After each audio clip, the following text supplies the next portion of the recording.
Bienvenidos una vez más a El Comentario, un programa realizado por Agustín Sancho Cubero. Este programa está disponible en YouTube y en las principales plataformas de podcasts. No te olvides de suscribirte, es gratis. A continuación empezamos el programa. El sol de Italia, un lienzo dorado y cruel, caía a plomo sobre los campos de Lombardía. Corría el año de nuestro Señor de 1525 y el aire olía a pólvora y a miedo. Nosotros, los hombres del tercio de Lombardía, estábamos formados en un silencio que pesaba más que el acero de nuestras corazas. Éramos una extraña hermandad de castellanos viejos, de andaluces con el sol en la piel, de aragoneses tercos como sus montañas y de flamencos y alemanes que habían encontrado en la cruz de Borgoña un estandarte por el que morir. Llevábamos semanas marchando, con el hambre como única compañera fiel y la paga convertida en un murmullo lejano, una promesa susurrada por los oficiales para mantenernos en pie. Pero aquella mañana, frente a los muros de Pavía, el hambre y el cansancio se habían desvanecido, reemplazados por una tensión fría que se agarraba a las entrañas. Enfrente, desplegado con la arrogancia de los lirios de Francia, se extendía el ejército del rey Francisco, un monarca que nos miraba desde la lejanía de su montura, rodeado de la flor y nata de su nobleza, de caballeros cuyas armaduras brillaban como joyas bajo el sol matutino. Eran una marea de acero y seda. Un espectáculo de poderío que habría hecho temblar a cualquier otro ejército en la cristiandad. Nosotros, en cambio, éramos una estampa de sobriedad y miseria. Nuestros jubones estaban raídos. Nuestras calzas remendadas y nuestras barbas descuidadas eran el mapa de muchas leguas y pocas alegrías.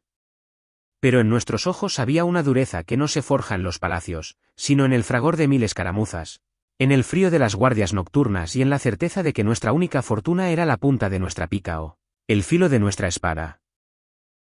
El gran capitán, don Gonzalo Fernández de Córdoba, ya no estaba entre nosotros, pero su espíritu, su genio militar, había anidado en el corazón de nuestros maestres de campo. Él nos había enseñado a combatir de una manera nueva, a mezclar la furia de las armas de fuego con la solidez inquebrantable de un bosque de picas. Éramos arcabuceros y piqueros, una simbiosis letal que había cambiado las reglas de la guerra. Los franceses confiaban en la carga de su caballería pesada, en el ímpetu de sus gendarmes, una fuerza que durante siglos había decidido el destino de las batallas.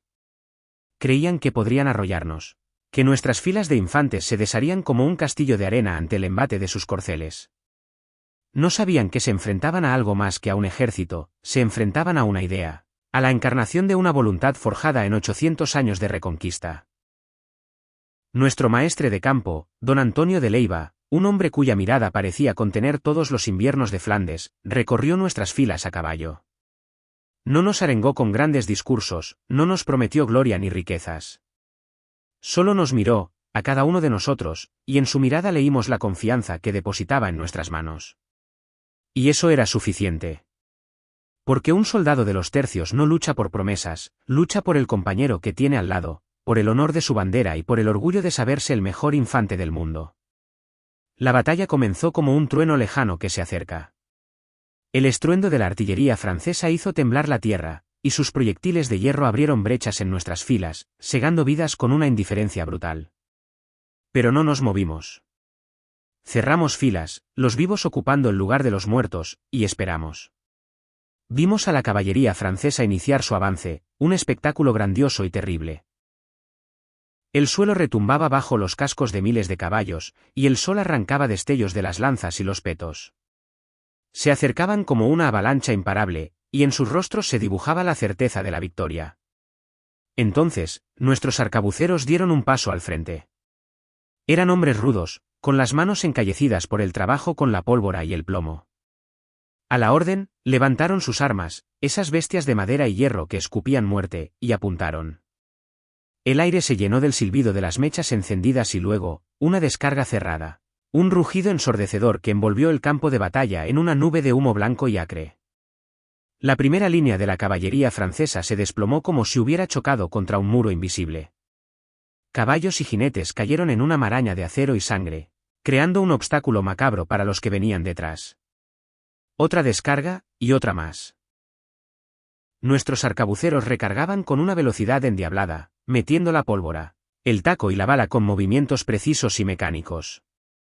El avance francés se había convertido en un caos de corceles encabritados y caballeros desmontados. Fue entonces cuando nosotros, los piqueros, recibimos la orden de avanzar. Nos movimos como un solo hombre, un erizo de acero de 5 metros de largo. Nuestras picas, firmemente asentadas contra el suelo, formaban una barrera infranqueable. La caballería que había logrado sobrevivir al fuego de los arcabuceros se estrelló contra nuestro muro de puntas de acero. El choque fue brutal, un estruendo de madera rota, de metal contra metal y de gritos de agonía. Los franceses, desesperados, intentaron rodearnos, pero nuestros flancos estaban protegidos por más arcabuceros, que continuaban su obra de muerte. Los rodeleros, esos diablos con espada y rodela, se infiltraron entre las filas enemigas, buscando los huecos, acuchillando a los caballos y rematando a los jinetes caídos. La flor y nata de la nobleza de Francia moría a manos de hombres a los que despreciaban, de soldados de fortuna que luchaban con una ferocidad que no entendían.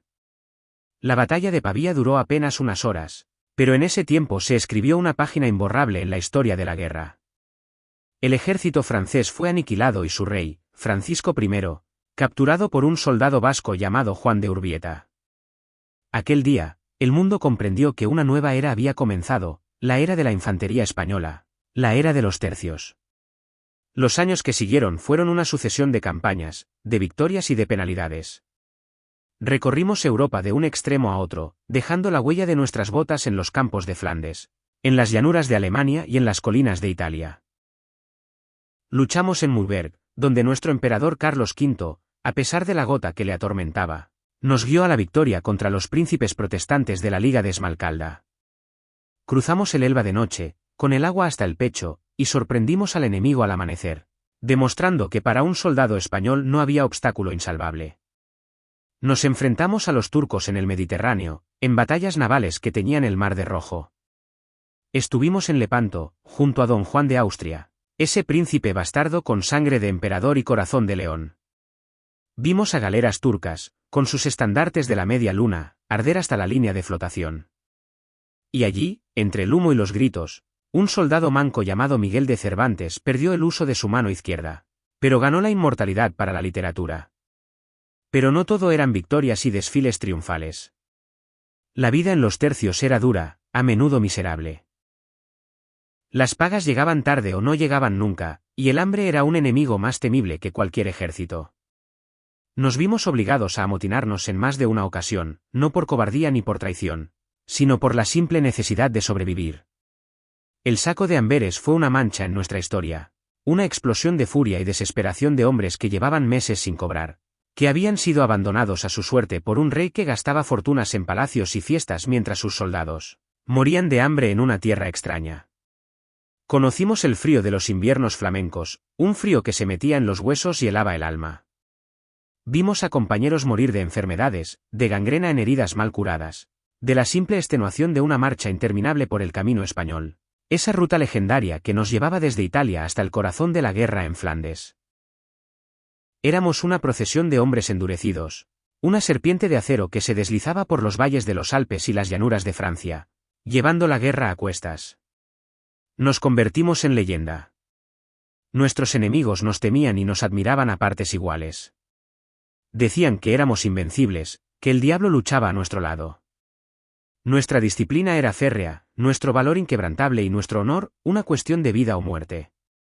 Un soldado de los tercios prefería morir antes que rendirse, antes que manchar la reputación de su unidad. Y sin embargo, no éramos demonios, éramos hombres.